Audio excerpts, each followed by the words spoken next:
میرے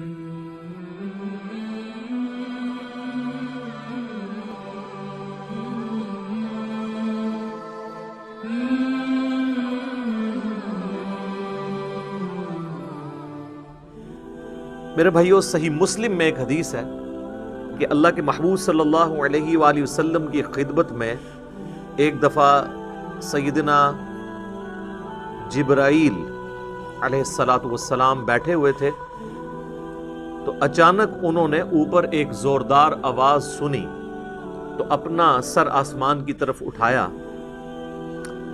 اور عرض کیا کہ یا رسول اللہ صلی اللہ علیہ وآلہ وسلم، آج آسمان کا ایک ایسا دروازہ کھولا گیا ہے جو آج سے پہلے کبھی نہیں کھلا، اور اس میں سے ایک فرشتہ نازل ہوا ہے جو آج سے پہلے کبھی بھی دنیا میں نازل نہیں ہوا۔ پھر اس فرشتے نے اللہ کے محبوب صلی اللہ علیہ وآلہ وسلم کی خدمت میں سلام عرض کیا، اور سلام عرض کرنے کے بعد اس نے کہا کہ اے اللہ کے محبوب صلی اللہ علیہ وآلہ وسلم، میں آپ کو اللہ تعالیٰ کی طرف سے 2 نوروں کی بشارت دیتا ہوں جو آپ سے پہلے کسی پیغمبر کو عطا نہیں ہوئے۔ نمبر 1، فاتحۃ الکتاب یعنی سورۃ الفاتحہ، اور نمبر 2، خواتیم سورۃ البقرہ، سورۃ البقرہ کی آخری آیات۔ اب یہاں پہ عربی کا جو ورڈ استعمال ہوا ہے وہ خواتیم ہے، اور عربی میں جمع کم از کم 3 سے شروع ہوتی ہے۔ عربی میں واحد ہے، اس کے بعد تثنیہ ہے اور پھر جمع، جیسا کہ مشرق یہ سنگولر کا صیغہ ہے، اور مشرقین 2 مشرقیں، اور مشارق 3 یا 3 سے زیادہ مشرقیں۔ تو یہ خواتین کا لفظ استعمال ہوا ہے، یعنی ایٹ لیسٹ 3 آیات۔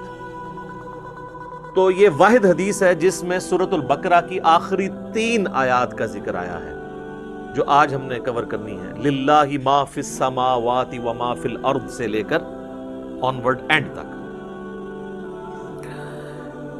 ایک اور حدیث ہے، صحیح بخاری اور صحیح مسلم دونوں میں حدیث موجود ہے، اور یہ اسپیسیفکلی ہمارے صبح و شام کے اذکار میں بھی شامل ہے، جو بلو کارڈ کے اوپر ہم نے ریفرنس دیا ہوا ہے کہ اللہ کے محبوب صلی اللہ علیہ وآلہ وسلم نے فرمایا کہ جو شخص بھی رات کے وقت سورۃ البقرہ کی آخری 2 آیات پڑھ لے گا تو اسے ہر چیز سے کفایت کر جائیں گی۔ ہر چیز سے کفایت کر جائیں گی یعنی کسی قسم کا اور وظیفہ جو کسی بھی وہ کام کے لیے کرتا ہے، شیاطین کو بھگانے کے لیے، جنات کو بھگانے کے لیے، مصیبت اور پریشانی کو دور کرنے کے لیے، تکلیف کے ازالے کے لیے، ہر چیز سے یہ کفایت کرے گا یہ ایک وظیفہ، سورۃ البقرہ کی آخری 2 آیات۔ اور جو میں نے اس سے پہلے حدیث بیان کی تھی صحیح مسلم کی، جس میں ایک فرشتے نے آ کے آپ صلی اللہ علیہ وآلہ وسلم کو 2 نوروں کی بشارت دی، سورۃ الفاتحہ اور سورۃ البقرہ کی آخری 3 آیات۔ اس میں آگے الفاظ یہ بھی ہیں کہ جو شخص بھی سورۃ الفاتحہ یا سورۃ البقرہ کی آخری 3 آیات پڑھے گا تو اللہ تعالیٰ سے جو کچھ مانگ رہا ہے وہ اس کو اللہ تعالیٰ عطا فرما دے گا۔ تو وہ تو بڑی بہترین دعائیں ہیں، چاہے سورۃ الفاتحہ ہو یا سورۃ البقرہ کی آخری 3 آیات، وہ دعائیں بھی ہیں، تجدید ایمان بھی ہے، ہر حوالے سے اہم ترین آیات ہیں۔ ایک اور حدیث ہے جامعہ ترمذی میں اور المستدرک للحاکم میں صحیح سند کے ساتھ کہ نبی صلی اللہ علیہ وآلہ وسلم نے فرمایا، اللہ تعالیٰ نے مخلوقات کی پیدائش سے بھی 2000 سال پہلے اپنے پاس ایک کتاب لکھی تھی۔ لوح محفوظ آپ کو پتہ ہے سب سے پہلے پیدا ہوا ہے۔ جامعہ ترمذی میں حدیث ہے کہ اللہ تعالیٰ نے سب سے پہلے قلم کو پیدا کیا اور پھر فرمایا لکھ جو کچھ ہو چکا اور جو کچھ ہونے والا ہے، یعنی اس کے بعد لوح محفوظ پیدا ہوا اور جو کچھ ہو چکا یعنی قلم کی اپنی پیدائش اور قیامت تک ہونے والی جو تقدیر سے ریلیٹڈ چیزیں تھیں، ایک ایک ٹائنیس ڈیٹیل اللہ تعالیٰ نے لوح محفوظ میں وہ قلم سے لکھوا دی.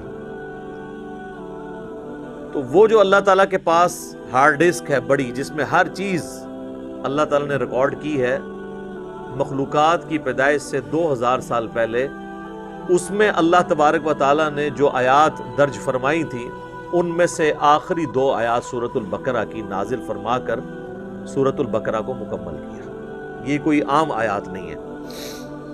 ایک اور حدیث ہے سنن نسائی الکبریٰ کے اندر، فضائل قرآن والا جو چیپٹر ہے. امام نسائی کی 2 کتابیں ہیں، بیسیکلی تو ان کی کتاب ایک ہی ہے، سنن نسائی الکبریٰ، جس کی تلخیص کر کے سنن نسائی الصغریٰ لکھی گئی، جو ہم سنن نسائی جسے کہتے ہیں. ان کے شاگرد تھے امام ابن السنی، انہوں نے اس کو کم کیا تھا. وہ جو اوریجنل کتاب ہے اس میں آلموسٹ 12,000 احادیث ہیں. اس میں کئی ایک چیپٹرز الگ سے بھی اردو زبان میں پرنٹ ہو چکے ہیں. وفات النبی ایک چیپٹر ہے، خصائص علی اسی کا چیپٹر ہے، فضائل قرآن اس کا چیپٹر ہے، عمل الیوم واللیلہ صبح شام کے اذکار اس کا چیپٹر ہے، سنن نسائی الکبریٰ. اس میں جو فضائل قرآن چیپٹر ہے اس میں یہ حدیث موجود ہے کہ اللہ کے محبوب صلی اللہ علیہ وآلہ وسلم فرماتے ہیں کہ اللہ تعالیٰ نے مجھے اپنے عرش کے نیچے جو خاص خزانہ ہے اس میں سے سورۃ البقرہ کی آخری 2 آیات عطا فرمائی جو مجھ سے پہلے کسی پیغمبر کو نہیں دی گئی. اور یہ جو آخری الفاظ ہیں نا کہ مجھ سے پہلے کسی پیغمبر کو نہیں دی گئی، یہ صحیح مسلم میں بھی الفاظ موجود ہیں جو میں نے پہلی حدیث بیان کی. ان آیات کی فضیلت کے لیے یہ چیز بھی بڑی اہم ہے کہ یہ آیات اس دنیا میں نازل نہیں ہوئی اللہ کے محبوب صلی اللہ علیہ وآلہ وسلم پر، بلکہ شب معراج نازل ہوئی ہیں آسمانوں پر. صحیح مسلم کے اندر موقوفاً ابن مسعود رضی اللہ تعالیٰ عنہ کی حدیث ہے، یعنی ان کا قول کہ شب معراج اللہ تعالیٰ نے اپنے محبوب صلی اللہ علیہ وآلہ وسلم کو 3 انعامات دیے تھے.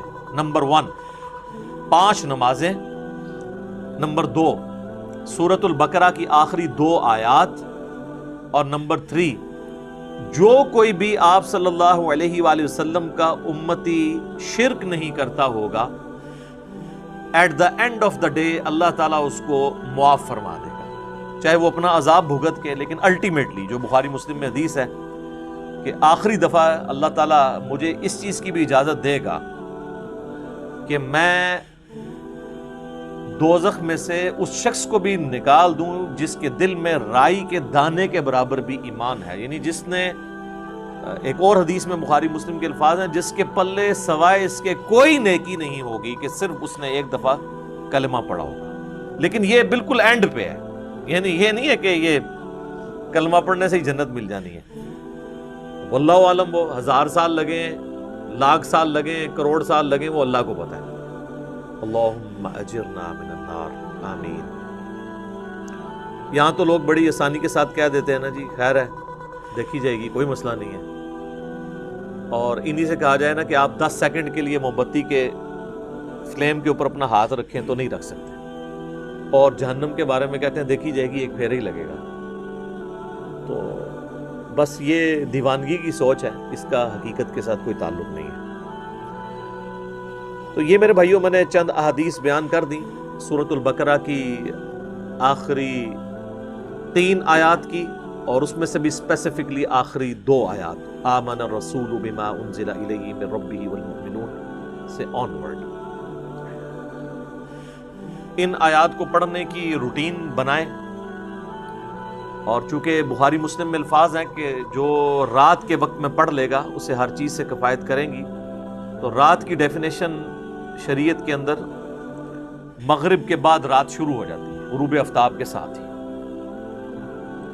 اسی لیے سورۃ البقرہ میں آیا نا کہ روزے کو رات ہونے تک مکمل کرو. تو رات شریعت میں غروب آفتاب کے بعد سٹارٹ ہو جاتی ہے، کیونکہ چاند بھی آپ دیکھیں اگلے مہینے کا سٹارٹ جو ہے وہ رات کے وقت چاند نظر آ جاتا ہے، مغرب کے فوراً بعد ہی.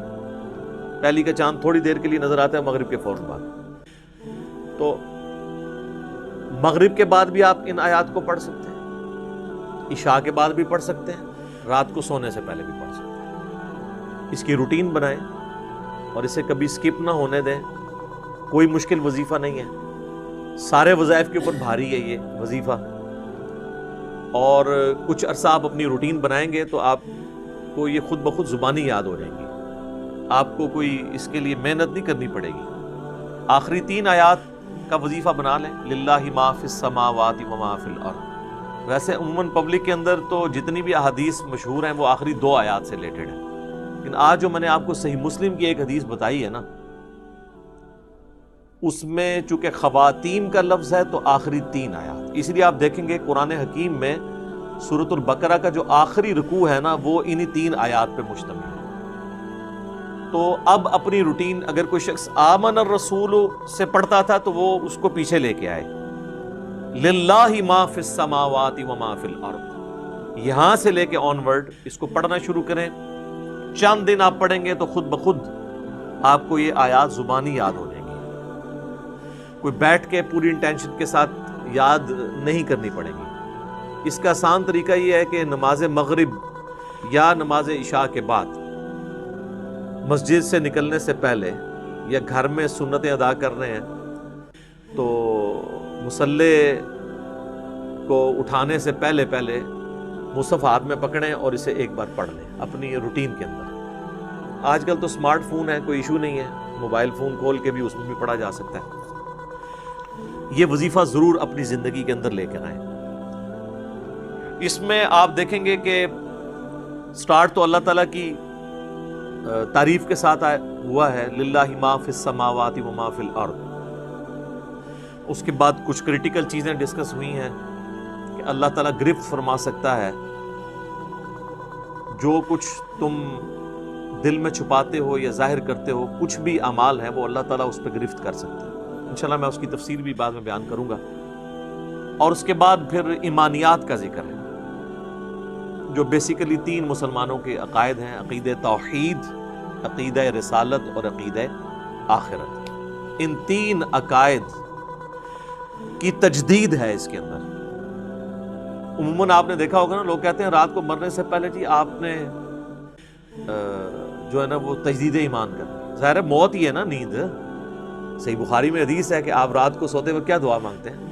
اللہم بِاسْمِکَ اموت و احیا، اے اللہ میں تیرے نام کے ساتھ مرتا اور جیتا ہوں۔ تو وہ آپ مر رہے ہوتے ہیں۔ سورہ الزمر کے اندر بھی اللہ تعالیٰ نے فرمایا کہ اللہ تعالیٰ جو ہے وہ رات کو تمہارے نفس کو قبض فرما لیتا ہے، اور جس کی زندگی باقی ہوتی ہے اس کی روح واپس بھیج دیتا ہے، اور جس کو اللہ تعالیٰ نے موت دینی ہوتی ہے اس کی اپنے پاس روک لیتا ہے۔ اچھا، پھر صحیح بخاری میں جو سو کر اٹھنے کی دعا ہے وہ کیا ہے؟ الحمدللہ الذی احیانا بعد ما اماتنا۔ تمام تعریفیں اس اللہ کے لیے ہیں کہ جس نے مرنے کے بعد ہمیں دوبارہ زندہ کیا، کیونکہ موت اور نیند یہ دونوں بہنیں ہیں۔ تو رات کو مرنے سے پہلے یا سونے سے پہلے آپ دیکھتے ہیں کئی لوگ ہیں رات کو سوتے ہیں اڑتے ہی نہیں صبح۔ تو رات کو سونے سے پہلے ایٹ لیسٹ ایک دفعہ تجدید ایمان کا موقع مل جاتا ہے کہ ہم اپنے ایمان کو ریپیٹ کر لیں۔ اگر دن میں کوئی غلطی سے زبان سے کلمات نکل گئے تو اللہ تعالیٰ کے حضور اپنا ایمان دوبارہ سے رینیو کروا لیں، اور وہی یہ دعائیں ہیں، آمن الرسول بما انزل الیہ من ربہ والمؤمنون کل آمن باللہ وملائکتہ وکتبہ ورسلہ۔ یہ ساری ایمانیات ہیں۔ اس کے بعد دعائیں ہیں اللہ تعالیٰ سے، اور پھر سورۃ البقرہ کا اینڈ ہوتا ہے۔